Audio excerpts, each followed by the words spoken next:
আসসালামু আলাইকুম। আইএমকে fintech school এবং ইনভেস্টমেন্ট মেন্টর কোভিড চ্যানেলের নতুন ভিডিওতে আপনাকে স্বাগতম। আমরা যারা মার্কেটে আছি তাদের 80 to 90% পার্টিসিপেন্ট ইনভেস্টিং এর চাইতে ট্রেডিংটাকে পছন্দ করেন। কারণ ইনভেস্টিং এ অনেক অ্যানালাইসিস করতে হয় ফান্ডামেন্টালি, প্লাস দীর্ঘমেয়াদে ধরে থাকার যে মেন্টালিটি সেটা ধারণ করতে হয়। যার কারণে বেশিরভাগ বিনিয়োগকারী ইনভেস্টিং এর চাইতে ট্রেডিংটাকে বেশি পছন্দ করি। ট্রেডিংটাকে পছন্দ করা সেই অর্থে দোষের কিছু না, তবে ট্রেডিংটাতে অল্প সময়ে যেরকম প্রফিট করার চান্স থাকে, ঠিক সেই রকমই লস করারও চান্স বেশি থাকে। বিধায় ট্রেডিংটাও জেনে বুঝে শিখে করতে হয়। টিপ বা নিউজের উপর বেস করে স্পেকুলেটিভ ট্রেড করে কেউই আসলে তেমন প্রফিট মেক করতে পারে না। দর্শক, আজকের ভিডিওতে আমি 5টা চেক পয়েন্টস নিয়ে কথা বলবো, যে বিষয়গুলো চেক করে তারপর আমি ট্রেড করি, অর্থাৎ আমার পার্সোনাল ট্রেডিং স্ট্র্যাটেজি কি সেটা আজকের ভিডিওতে আমি আপনাদের সাথে শেয়ার করব। ভিডিওটা একটা লার্নিং ভিডিও হতে যাচ্ছে। এখানে থিওরি এবং প্র্যাকটিক্যাল টেকনিক্যাল চার্টে দুইটি আমরা দেখাবো। যারা সত্যি সত্যি জানার এবং বোঝার জন্য আগ্রহী তারা ভিডিওটা দেখেন, অন্যরা চাইলে স্কিপ করতে পারেন। চলেন দর্শক, ভিডিওটা শুরু করা যাক।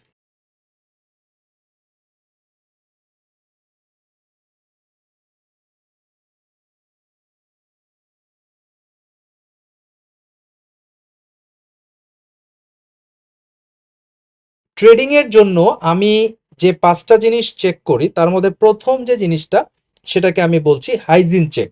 অর্থাৎ কিছু ফান্ডামেন্টাল ক্রাইটেরিয়া দেখি আমি। একেবারেই ফান্ডামেন্টাল বাদ দিয়ে শুধুমাত্র টেকনিক্যাল চার্ট দেখে ট্রেড আমি করি না।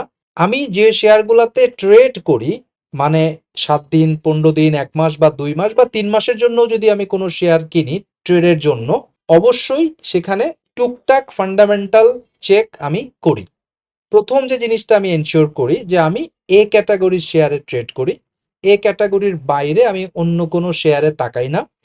আমি যে শেয়ারটাতে ট্রেড করব তার কোয়ার্টারলি ইপিএস এর গ্রোথ পজিটিভ হতে হবে, এবং আমি যে কোম্পানিটা কিনবো বা যে শেয়ারটাতে ট্রেড করব সেই কোম্পানিটার একটা ভালো ডিভিডেন্ড পেইং ইতিহাস থাকতে হবে।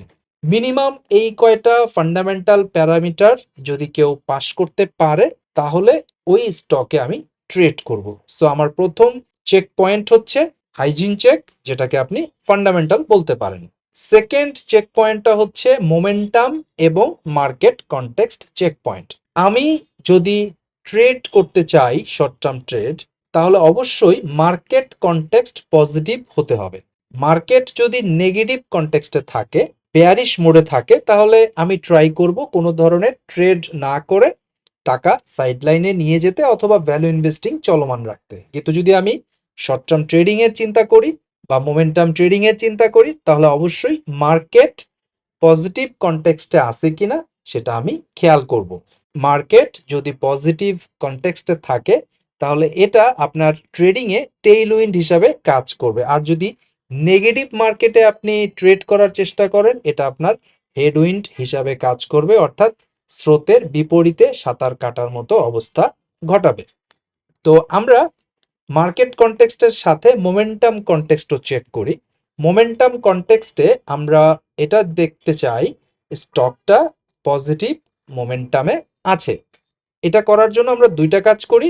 নাম্বার ওয়ান, আমরা চেক করি যে প্রাইস তার ডেইলি চার্টে 200 মুভিং অ্যাভারেজের উপরে আছে কিনা এবং 50 মুভিং অ্যাভারেজের উপরে আছে কিনা। যদি 200 মুভিং অ্যাভারেজের উপরে থাকে তাহলে আমরা বলি স্টকটা লং টার্মে আপ ট্রেন্ডে আছে, আর যদি 50 মুভিং অ্যাভারেজের উপরে থাকে ডেইলি চার্টে তাহলে বলি মিড টার্মে আপ ট্রেন্ডে আছে।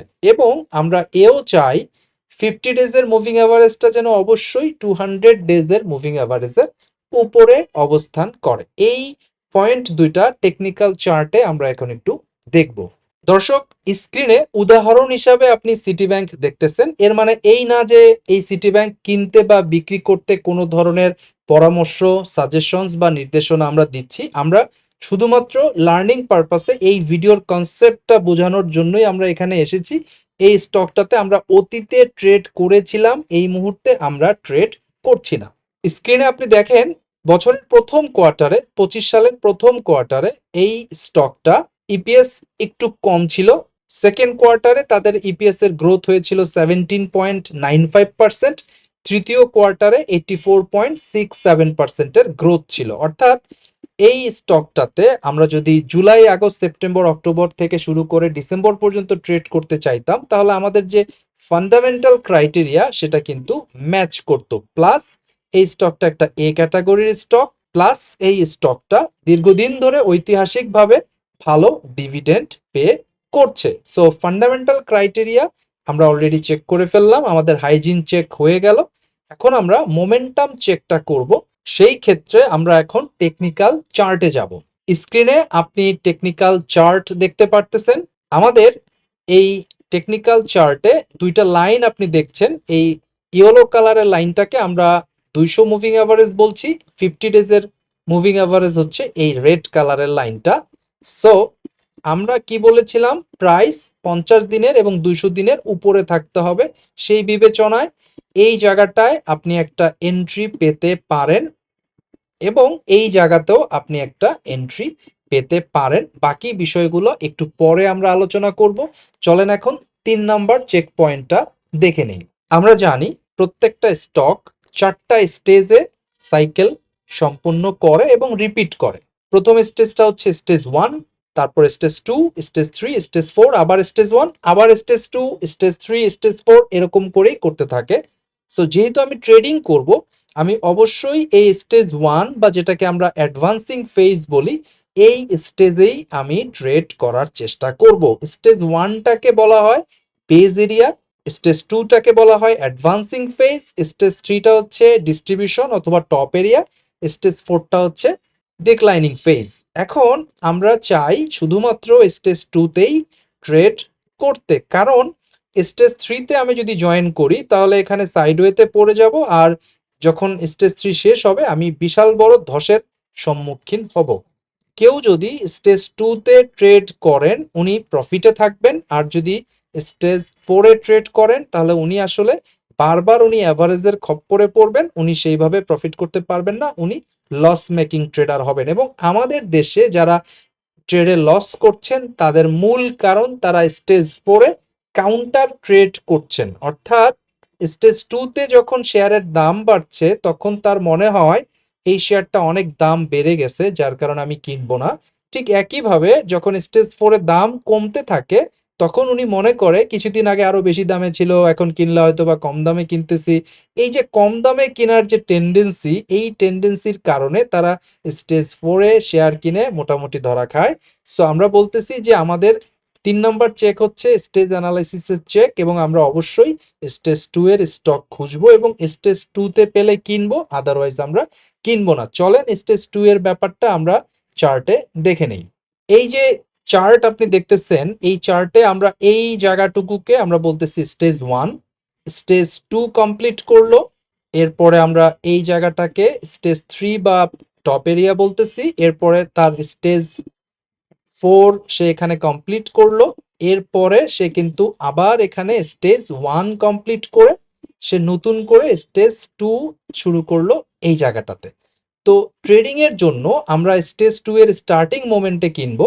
সেই ক্ষেত্রে এই জায়গাটাতে যদি আমরা কিনতে নাও পারি, এই জায়গাটায় যে একটা ভালো এন্ট্রি হচ্ছে এটা কিন্তু আপনি বুঝতেই পারছেন। সো আমাদের বেস্ট এন্ট্রি কিন্তু এই পয়েন্টে হবে। 1 জানুয়ারি 2026 আমাদের একটা ভালো স্টেজ 2 এর এন্ট্রি পাচ্ছি স্টেজ অ্যানালাইসিসের উপর বেস করে। সো এটা নিয়ে আরো আলোচনা করব। চলেন 4 নাম্বার পয়েন্টটা চেক করে নেই। ট্রেডিং এর জন্য আমরা যে 5টা চেক পয়েন্ট দেখি তার মধ্যে 4 নাম্বারটা হচ্ছে প্রাইস অ্যাকশনের চেক, এটাকে আমরা পিওর টেকনিক্যাল অ্যানালাইসিসের চেক বলি। আমরা মূলত এখানে প্রাইস অ্যাকশনটা চেক করি। আমরা জানি একটা স্টক কন্ট্রাকশন থেকে এক্সপানশনে যায়, এক্সপানশনের পরে কন্ট্রাকশন করে, আবার কন্ট্রাকশন থেকে এক্সপানশনে যায়, এভাবেই কন্ট্রাকশন এক্সপানশন কন্ট্রাকশন এক্সপানশন এভাবে করে করেই যায়। কন্ট্রাকশন যখন করে মূলত সাইডওয়ে প্লে করে অথবা কনসোলিডেশন করে, এবং এই জায়গাগুলোতে আমরা মিনারভিনির ভিসিপি প্যাটার্নটাকে বেশি ফলো করার চেষ্টা করি। আমরা চাই কন্ট্রাকশনে ভিসিপি প্যাটার্ন ক্রিয়েট করুক এবং এরপরে আমরা চাই টাইট কন্ট্রাকশন থেকে ও যেন টাইট পিভট ব্রেকআউট দিয়ে দেয়। এই প্রাইস অ্যাকশনের চেক আমরা এখন টেকনিক্যাল চার্টে করব। স্ক্রিনে আপনি একটু ভালো করে খেয়াল করে দেখেন, এই হচ্ছে আমাদের এক্সপানশন।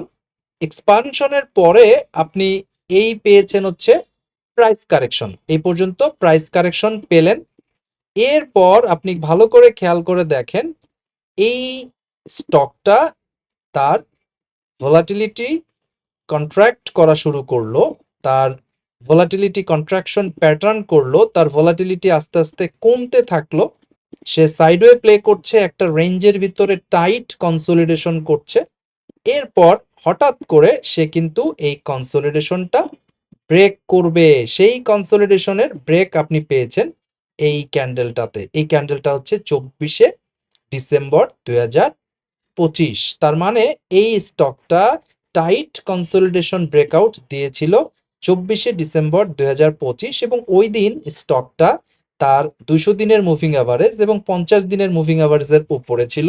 তার ফান্ডামেন্টাল ডাটা ঠিক ছিল, তার ডিভিডেন্ড ক্রাইটেরিয়া ঠিক ছিল, সে এই ক্যাটাগরিতে ছিল। তার মুভিং অ্যাভারেজ 50 200 দিনের উপরে ছিল। তার আগে সে একটা স্টেজ 1 কমপ্লিট করেছে, তারপরে স্টেজ 3 কমপ্লিট করেছে, তারপরে সেখানে তার স্টেজ 4 কমপ্লিট করে সে এখানে স্টেজ 1 কমপ্লিট করেছে, যেটাকে আমরা কন্ট্রাকশন বলছি, এবং সে একটা ভিসিপি প্যাটার্ন করেছে, টাইট কনসোলিডেশন করেছে। তারপর সে এই দিন এই 24শে ডিসেম্বর 2025 সে কিন্তু তার টাইট কনসোলিডেশন ব্রেকআউট করেছে বা পিভট ব্রেকআউট করেছে। সো এই দিনই আমরা একটা এন্ট্রি নিতে পারি। এই এন্ট্রিটা হবে ব্রেকআউটের এন্ট্রি। তার পরের 3 দিন যদি কেউ এন্ট্রি নিতে চায় সেটা হবে রিটেস্টের এন্ট্রি। আর যদি রিটেস্টের পরে এই দিন অর্থাৎ 1 জানুয়ারিতে যদি কেউ এন্ট্রি নেয়, এই এন্ট্রিটা হবে হচ্ছে পুল ব্যাকের এন্ট্রি। অর্থাৎ 25 তারিখে এন্ট্রি নেওয়া যাবে অথবা জানুয়ারির 1 তারিখেও এন্ট্রি নেওয়া যাবে। এবং আপনি দেখেন স্টেজ 1 এর পরে এখানেই তার স্টেজ 2 শুরু হয়েছে, সেটা হয়েছে 24শে ডিসেম্বর 2025 এবং স্টেজ 2 যখন শুরু হলো তখনই আমরা একটা নতুন এক্সপানশন পেয়েছি। অর্থাৎ এই ছিল আপনার এক্সপানশন, এই ছিল কন্ট্রাকশন, আবার আপনি পেয়েছেন এক্সপানশন, এখন আবার সে কন্ট্রাকশন করছে। সো দর্শক, 4টা পয়েন্ট এতক্ষণ পর্যন্ত আমরা বুঝিয়ে দিয়েছি টেকনিক্যাল চার্টে। এখন আমরা পঞ্চম চেক পয়েন্টটা দেখে আসব। আমরা 5 নাম্বার চেক পয়েন্ট হিসাবে অসিলেটর এবং ভলিউমকে চেক করি। একটা স্টক স্টেজ 2 শুরু করেছে কিনা বা স্টেজ 2 কমপ্লিট করার বা স্টেজ 2 কন্টিনিউ করার সামর্থ্য রাখে কিনা, এইটা আমরা বোঝার চেষ্টা করি তার অসিলেটর দেখে। এটাতে আমরা রিলেটিভ স্ট্রেংথ ইন্ডেক্সটা দেখি, যেটাকে আমরা আরএসআই বলি। আমরা যে পয়েন্টে শেয়ারটা কিনবো বা পিভট পয়েন্ট ব্রেকআউটের মোমেন্টে আমরা দেখতে চাই স্টকটার আরএসআই যেন 55 প্লাস হয়।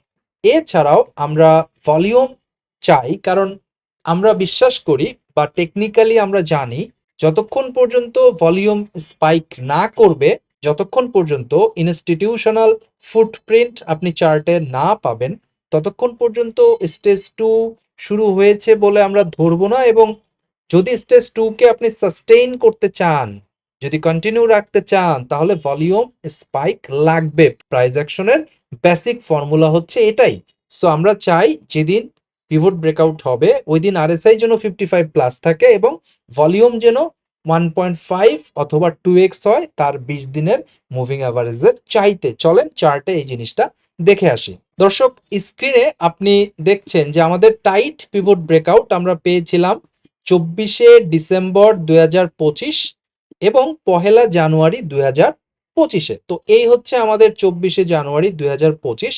এই দিন যদি আপনি ভলিউম চেক করেন তাহলে দেখবেন এই যে নিচে যদি তাকান তাহলে অ্যাভারেজ ভলিউমের চাইতেও ডাবল ভলিউম আপনি পেয়েছেন। এখানে যে ব্লু কালারের লাইনটা এটা হচ্ছে অ্যাভারেজ ভলিউম লাইন, আর এই 24শে ডিসেম্বর দেখেন সে অ্যাভারেজ ভলিউমের চাইতেও ডাবল ভলিউম পেয়েছে।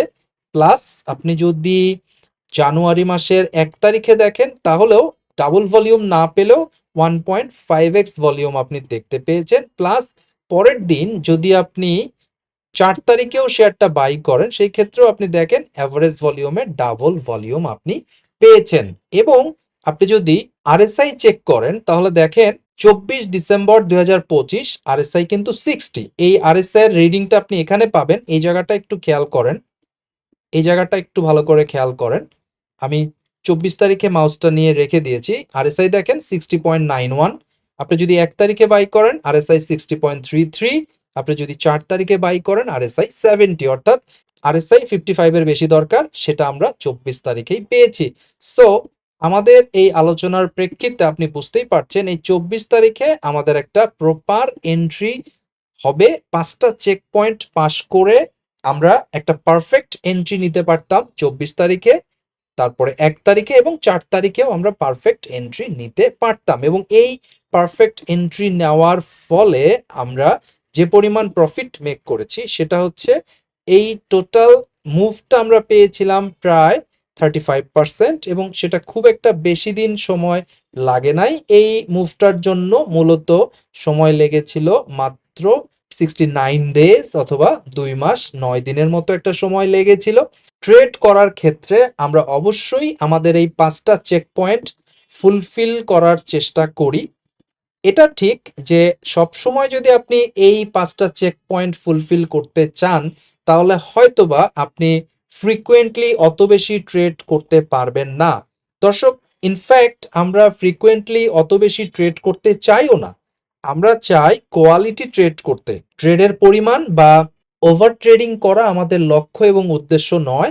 আমাদের লক্ষ্য এবং উদ্দেশ্য হচ্ছে কোয়ালিটি ট্রেড করা, পরিমাণ কম হোক কিন্তু যে ট্রেডগুলো করব সেগুলো যেন প্রফিটেবল থাকে, অল্প রিস্ক যেন নিতে পারি, অল্প রিস্কে অনেক বেশি প্রফিট করার জন্য সুযোগ থাকে। এবং মনে রাখতে হবে জেড ক্যাটাগরির শেয়ার না কিনেও এ ক্যাটাগরির শেয়ার কিনেও ভালো মাপের ট্রেডিং করা যায় এবং ভালো মাপের প্রফিট করা যায়, এবং আপনাকে আলটিমেটলি ওটাই করতে হবে, ওটাই শিখতে হবে। মার্ক মিনারভিনি কখনোই জেড ক্যাটাগরি বা জাঙ্ক আইটেম কিনতেন না। উনি ইউএস মার্কেটের সবচাইতে ভালো ভালো ফান্ডামেন্টাল স্টকগুলোতেই ট্রেডিং করে মিলিয়ন ডলার ইনকাম করেছেন। সো কেউ যদি মনে করেন ট্রেড করতে গেলে লো পেড জাঙ্ক দরকার, জেড ক্যাটাগরি দরকার, নিউজের শেয়ার দরকার, উনি আসলেই ভুল করছেন।